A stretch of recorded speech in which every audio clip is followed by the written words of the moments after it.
What if astrology isn't about being told who you are, but instead it's a tool for becoming who you can be? That's what we're going to talk about here on the Awake Space Astrology podcast today. It's the Awake Space Astrology podcast. I'm Laurie Rivers, your host, here to help you with some inspiration to get those aspirations out into the world. And we're beginning a whole new journey together with episode 1 of season 1 of Using Your Astrology. And that's how we're taking the Awake Space forward. And yeah, we'll talk a little bit about what's coming up in November of 2025 at the end of this episode. So, about 30 years ago, when I started studying astrology, and I really did come to it very, very skeptically. It landed in my lap. Someone offered to teach me. They said my chart said I was really well suited to be an astrologer because I'm highly analytical. And I was like, well, yeah, I'm a political analyst and an anthropologist. And yes, I am analytical. And I wanted to know how they could see that. And I wanted to study it. But the more I looked into interpretations, the more I was bothered by the over reliance on Greco Roman myth, which I realized, yes, the roots of Western tropical astrology lie in the Hellenist period. But I knew from my own academic research and study that communication and language are very much grounded in cultural viewpoints and sensitivities, and not all communication is created equal. I noticed that certain planets and signs were overemphasized and other ones were kind of pushed to the side. There was demonization, whether it was intentional or unintentional.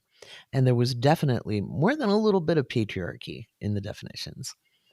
And I questioned all of it. And if you want to know the story of how I came up with the way I interpret astrology, which is progressive evolutionary astrology, where we deconstruct from duality, we deconstruct from patriarchy, but we don't stop there.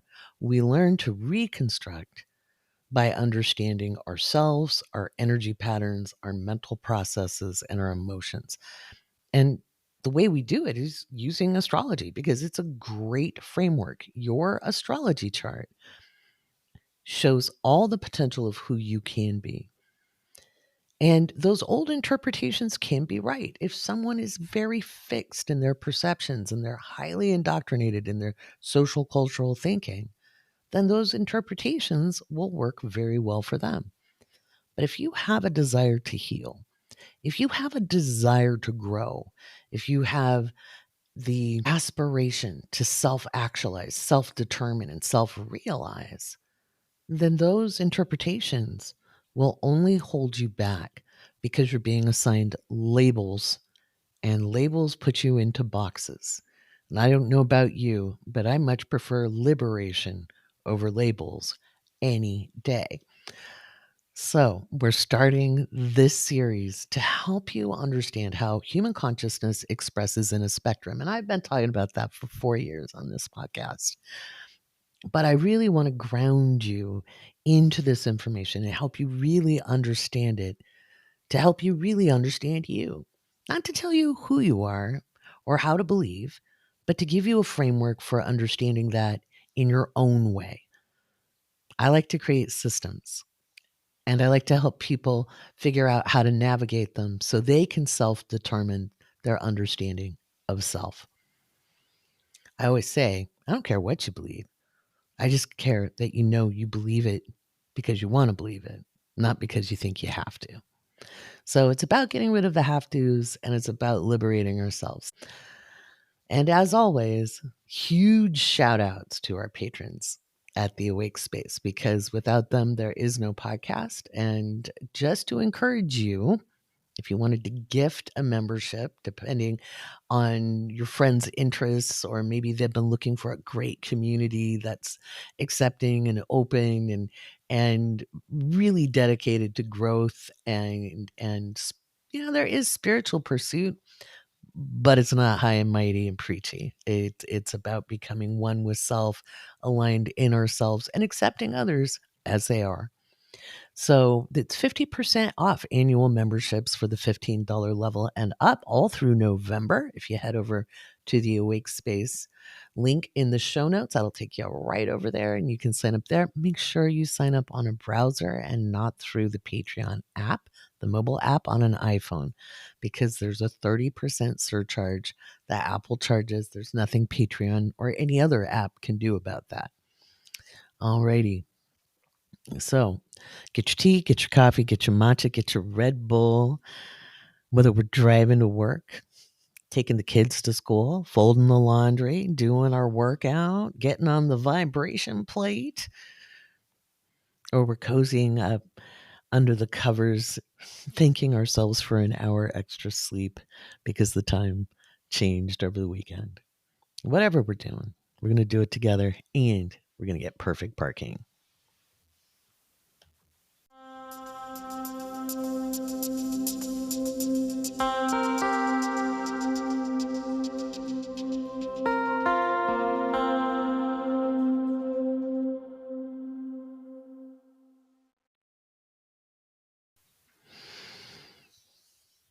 All right.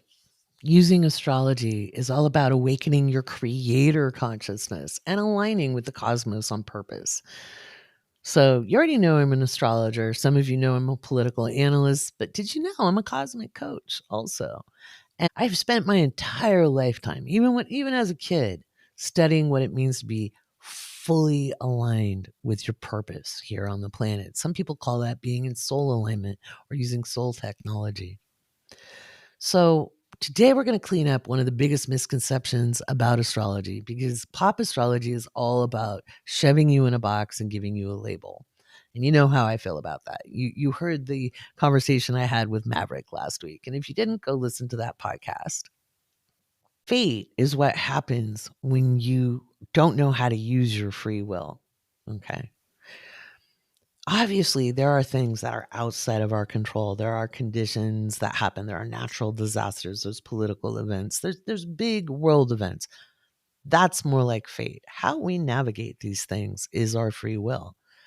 And we diminish that free will by not knowing how to use it. But almost no one was ever trained on how to use it.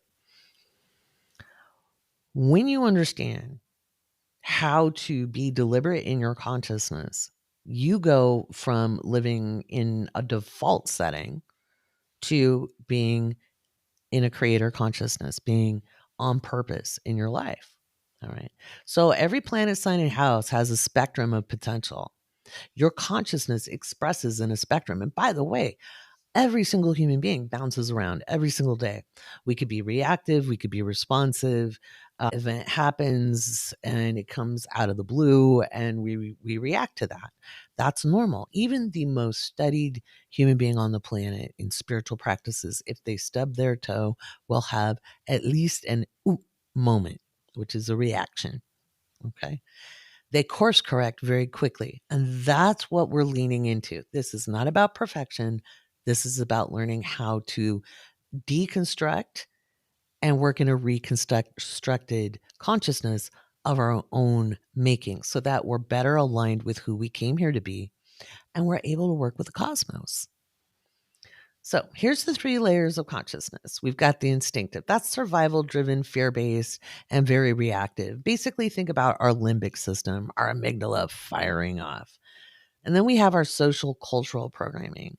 And that's very role based. It's our default setting. It comes from family patterns, educational systems, any kind of institutional understanding, the media, be it social media, television, music. We reinforce social and cultural narratives with one another all the time, rather unthinkingly. Okay. So it's our conditioning, it's our programming. And that's where most people spend most of their time in a conscious way. And then we've got our deliberate and creator consciousness. This is when we are aware. We notice, oh, I was about to react or I am reacting. Is this how I want to be? What can I do about it? Sometimes when you're mid reaction, you can't really stop it, but you're like, oof, man, what am I going to do next once this explosion of energy finishes? Where am I going to go with that? it's not about judging yourself as moral or immoral or virtuous or not virtuous or evolved or unevolved. It's about letting go of all that. It's about where to next, being deliberate and being on purpose. So, astrology describes possibility, and consciousness is what shows the expression. So you'll know what you're expressing where. That's why those cookbook astrology definitions don't always work. They're either coming from an older version of cultural expression. So imagine reading something from the 1970s today in 2025. It's not going to make a lot of sense. Just like the interpretations I create today to help move things forward and progress it in 50, 60 years, somebody's going to have to refresh those. That's how human beings operate. We're going to take one planet in the next segment and we're going to break it down so you can understand it in the 3 levels, and we're going to be looking at Mars.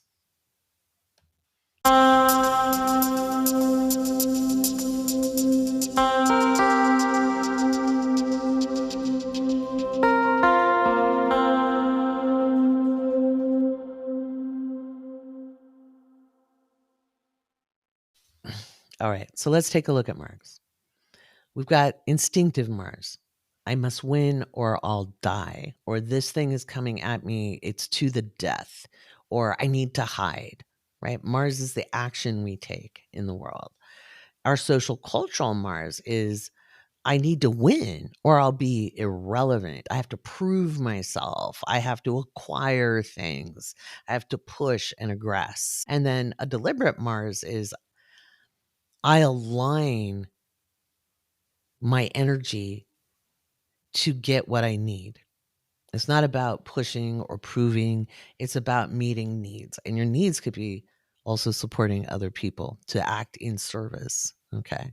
But we don't want to be over virtuous in this. This is something that I always caution about, because there's a lot of things in spiritual literature that are a holdover from Christianity or other institutionalized religions, where you're kind of making a deal with God or you're making a deal with the universe. The way I look at deliberate consciousness with the Mars is really, I'm going to take aligned action. It's aligned with me, my values, and my path. Okay, whatever that path is. Because being deliberate doesn't mean you're the best. It doesn't mean you're good. You could be doing things that I don't align with, that I might consider bad. Okay. But you could be aligned with your purpose. It's about where are you tuning to? And when things are in alignment with your Mars, you don't have to, you're not going to deplete yourself and exhaust yourself, because you're actually going to do things that energize you. And that's stuff we're going to talk about as we go along this series. It's the same Mars, it's different conscious expressions of it. And that's the magic of this work, because it's about moving with the energy instead of fighting it or pushing against it. Because a lot of times when we think of deconstruction, we think of a big old wrecking ball and we think we got to blow up our life. But what if you don't have to? What if you can just work incrementally inside of yourself to understand whether you're reacting or responding, and you learn different skills, and all of a sudden things just start to change as you do. This is going to be the fun part of exploring this series. All right, let's stop for a minute and do some patron shout outs. Again, if you want to watch this video with the subtitles, it's a public post on my Patreon. You don't even have to sign up for free to watch it. It's just, that's where we're putting the videos from now on, is at the Awake Space on patreon.com. And you can just look in the show notes, click it, and you'll go straight into the episode.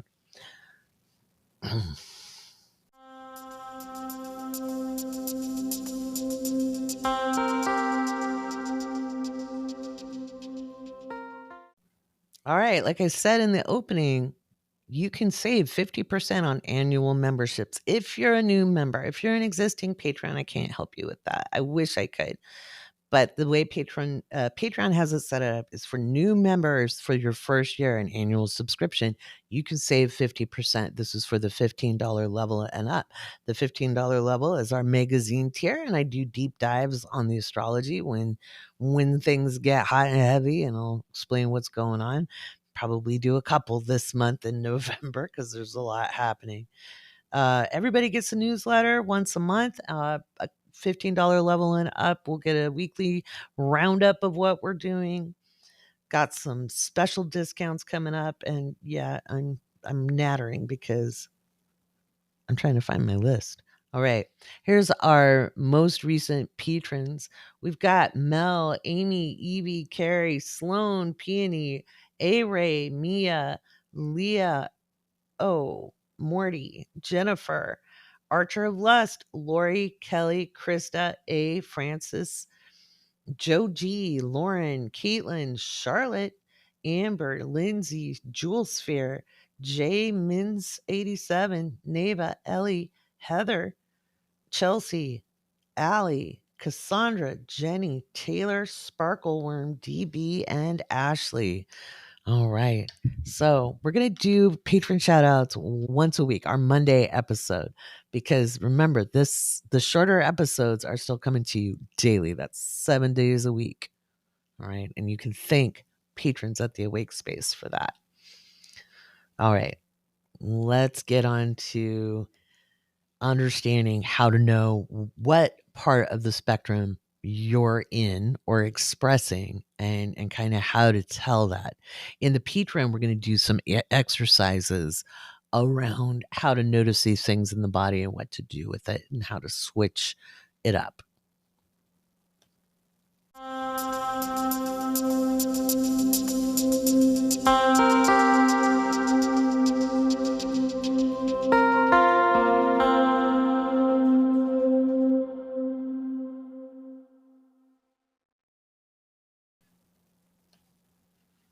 So one of the things you might not know about me unless you're in the Patreon, because we talk a lot in live streams, is that beyond being an astrologer, a political analyst, blah, blah, blah, blah, blah, anthropologist, blah, blah, blah, blah, blah, I've studied a lot of alternative healing processes. That's what it used to be called back in the day, alternative healing methods. But one of those was body electronics. It came out long before The Body Keeps the Score. And it was founded by Dr. John Ray. And I studied under Thomas C. Chavez, who studied with Dr. John Ray. And it's a really intense process, but it really helped us understand our bodies, how to heal from trauma, how to release the story from ourselves, and how to heal forward in life. We used to joke that one session on the table was like 20 years of therapy, and it really was. It could accelerate. It's intense, though. So one of the things when it comes to being deliberate in your consciousness is understanding what's happening in the body, because your body doesn't lie to you. Your brain will lie. It'll make up stories. Your heart, it'll make up stories. But your physical body will always let you know actually how you're feeling and what consciousness you're in.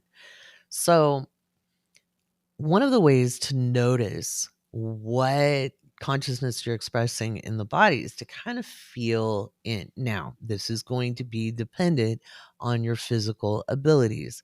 Obviously, if you have neurological damage, if you have like a immunocompromised system, you may experience things a little differently. And you also might be more instinctive or more reactive because you're being self-protective. That you're feeling vulnerable. So we don't want to look at these as, bad, meh, and great. Okay. As far as the consciousness layers go, we want to look at these as these are ways we are at. So you want to, wherever you can feel in the body, kind of just relax as much as you can and then feel any, like, are you tense? Are you reasonably relaxed? If you're like me and I do a lot of work at the computer, I do have some tension patterns, right? That means I need to do some self-care. I need to get a massage. I need to go do my mani-pedi day, that kind of thing, so that I'm taking care of the body, or soak in Epsom salts, or work out a little more. That could tell us where we're not taking care of ourselves, right? Our body's letting us know, ow, I need to be taken care of. That's also instinctual, right? Hey, maybe you need to exercise your core, Laurie. Your back hurts. If you want to have longevity, right? Because pain is a signal that tells us something needs to change. So I don't want you to look at these senses in the body as good, bad, something to beat yourself up about, to have more blame, more shame. That's not going to help you. Okay. So it's learning how to be an observer without judgment is part of the trick with this magic. And it takes time and it takes practice. So one of the ways we break down in like the feeling spaces is like if you feel threatened, you're instinctual, like that person's going to hurt me or that person's going to take my job or that, you get into that tension. Notice how tense you get when you're angry or afraid, right? Notice my body language as I'm talking about it. But it could be if you feel judged, notice the posture change. It's a little weaker, the shoulders kind of round. That's social cultural programming. Shame, blame, guilt. Social cultural programming. Shame, blame, and guilt. Very, very toxic. They don't make us good people. Anything that makes people afraid so they don't do something is punitive and it really isn't teaching positive behavior, right?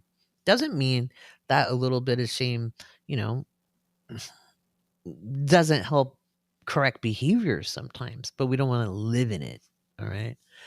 And then if you feel relaxed, if you feel at ease, if you feel flowy, if think about how when you're in the groove and you're dancing or when you're meditating or when you're really relaxed, maybe you got in the tub and you're in that Epsom salts bath and you feel the tension ease away or that feeling in a hot tub or right after you get out of the pool, that when you feel weightless or when you feel like an emptiness, but not in a bad way, but in a full way, if that makes sense. So that's one of the ways you can know. All right. So for Patreon, we're going to have a meditation to help you really tune in and kind of feel where you're at and notice it and make decisions about where you want to feel next and maybe learning how to release a little bit of tension, even if you don't have access to any of the things I mentioned.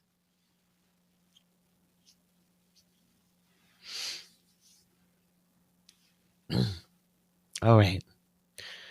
We're going to talk about November and then we'll close out the show.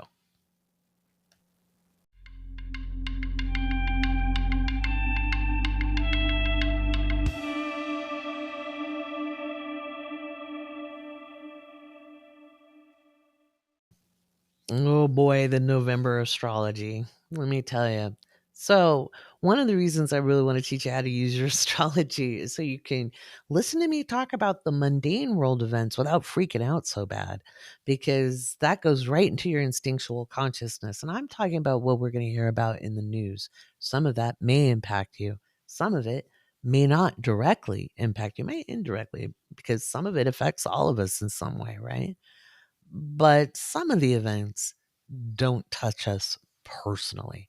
We just happen to feel personalized to them because we're visually and audially seeing them thrown at us on a constant basis.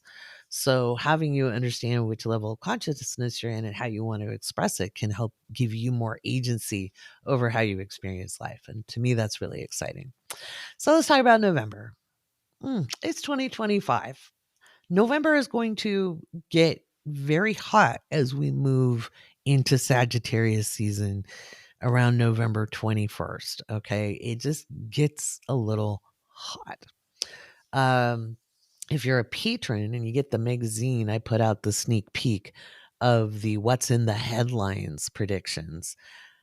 Patrons get the what's in the headlines weekly recording. But how do you prepare? Let's talk about consciously preparing for November. Besides the physical preparation, which is hopefully you've got things in your pantry. We've been talking about that for 5 years here. Um, hopefully you've got a little bit of extra emergency cash as you could afford. That runs out pretty fast when you're on a tight budget. I remember it well. Okay, I've been there more than once and not that long ago. So, when you're down to checking the car for the quarters or the pennies, It's hard. I do think SNAP benefits will probably be released around the Taurus full moon. I just do. If not before that, because maybe trying to influence what's happening in the elections going around. We'll see. Don't hold me to it. But I think with that Taurus full moon, it is likely we will see SNAP benefits being offered. I know the judges made the order like do it all or do it partial this week, but I don't think the administration is going to completely defy the judge, mostly out of they're going to try to save face. Right. So hopefully. So if you've been impacted by that, my God, I'm so sorry. I have had to use SNAP benefits when my kids were little, and it was a lifesaver, literally. I know it's not always fun to have to go get them, but man, they make the difference. So beyond all that, you guys got to be ready for weather. We've got some big wind and rain. I think there's going to be some tornadoes at the end of the month. I'm actually looking more at the Midwest and upper Midwest for that, but it could move down towards the Southeast. I think the Caribbean's going to get hit by another storm. I think Mexico's going to get hit by another storm, and it's going to go up into the Southwest United States, maybe some of California, probably Arizona and New Mexico. It's going to get real wet.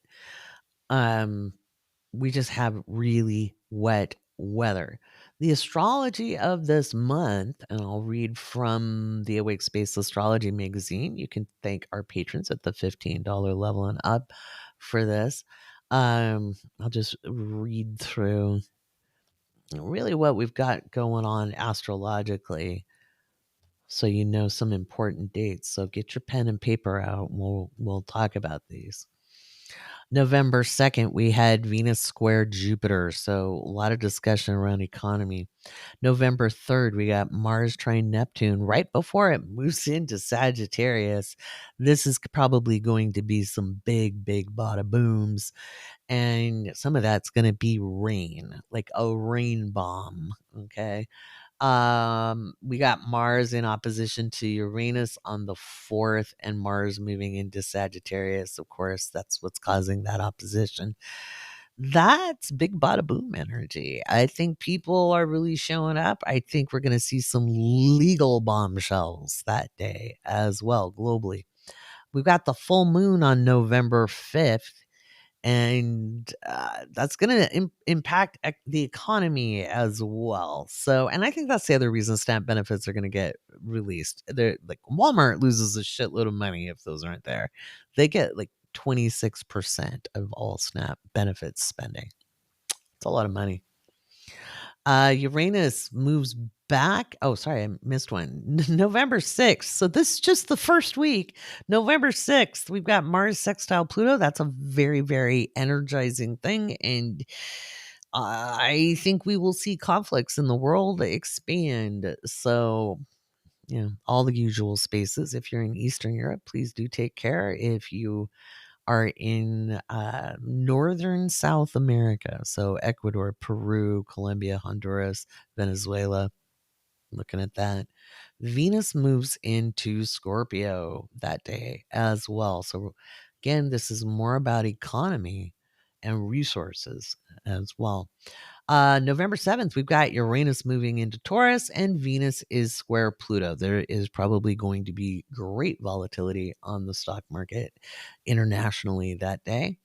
The 9th, we got Mercury retrograde. So you know what we're in? We're in the pre-shadow. I'll talk about that later this week. We've got Jupiter moving retrograde on the 11th. So it starts swinging back. If you've got Cancer placements, you're not losing anything. You get a chance to pick up things you might have missed. And the 12th, we got Mercury conjunct Mars. That's going to be a little spicy. Could see some transportation issues with that. November 16th, the sun is trine Jupiter. That could actually be a very interesting day. That could also be big storms, lots of water. November 17th, we've got the sun trine Saturn and Mercury trine Pluto. This is all about leadership, and there could be changes with leadership on those days. And that's global. Okay, don't get your hopes up. We got Mercury moving into Scorpio on the 18th, and then Mercury's going to be in opposition to Uranus uh, on the 19th. Remember, Mercury's retrograde, so it's going from Sag back into Scorpio. Again, that we're going to see some seismic activity. We could see some derailments, train derailments, and issues with subways and public transportation and logistics. So if you haven't gotten ready for the winter holidays, I would, and don't be ashamed to hand make gifts or give experiences. Okay. Let's see. We've got the new moon on November 19th/20th, and it's a pretty powerful one. I've got a really good intention setting guide for you in the magazine this month. Let's see. We've got the Sun conjunct Mercury and Uranus sextile Neptune on the 20th as well. There's a lot of volatility in economies and currencies this month, including crypto.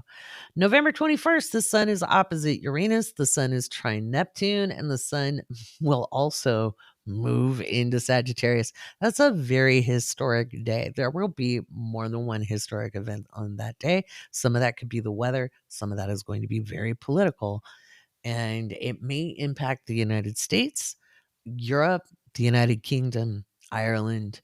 There's some big stuff. We could also see global conflict kind of escalate at that point. Am I talking global nuclear war? No. Okay, that's not what I'm talking about. But we are looking at agreements not holding, or even the United States seeing sanctions or having something come at us from the international community. The 22nd, we have Mercury trine Saturn, Mercury trine Jupiter. Those are other big days. This could also be big transportation days. This is Thanksgiving week. If I was in your physical shoes, I really wouldn't, unless you absolutely have to fly that week. I wouldn't want to. Okay. There's going to be a lot of cancellations. There's going to be a lot of snafus. It doesn't mean there's going to be like massive crashes. There might be a few. I think they're mostly military, but not that that isn't tragic. It is, but I'm not seeing major commercial airliners going down necessarily, but I do see flights could be grounded. Some of that could be weather. The Sun is sextile Pluto, which is always powerful. There's big stuff happening on the 23rd, the 24th. Mercury is conjunct Venus. That looks pretty decent. That could be a pretty good day. Mark that down. Expect to have a good day on the 24th. The 26th, we see Venus trine Jupiter and Venus trine Saturn. Let me see if that's Thanksgiving. I think it is. No, the 27th is Thanksgiving. Saturn moves direct on the 27th. I don't think there's going to be a very good Black Friday this year as far as retailers go. I think we're going to see a couple retailers go bankrupt, at least by mid-month, if not before. And I think a lot of people will be voting with their dollars and just saying, you know what, we're going to do the holidays differently this year. But with Saturn going direct, that means we're going to see some structural changes in government that could lead either to the government opening if it hasn't already, or it could lead to some leadership changes globally. And then the 29th, we have Mercury stationing direct and Venus in opposition to Uranus. There's probably going to be some travel snafus that day. And November 30th, Venus is trine Neptune, and Venus then, from Scorpio to Pisces, and then it moves into Sagittarius later in the day. It's probably some big rainstorms, snowstorms. We could see some very interesting weather. If you want to know more, you can head over to the Patreon and join at the $15 level and up. I mean, you save 50% on the year. And then you get the magazine. You can refer to these in there. You get your horoscopes that are very useful and designed to help you understand how to use your energy, as well as new and full moon ritual and intention setting guides, as well as the article on how to use astrology and the process, the history of the process development that I've done over the last 30 years. I want to thank you for listening, and I'll talk to you tomorrow.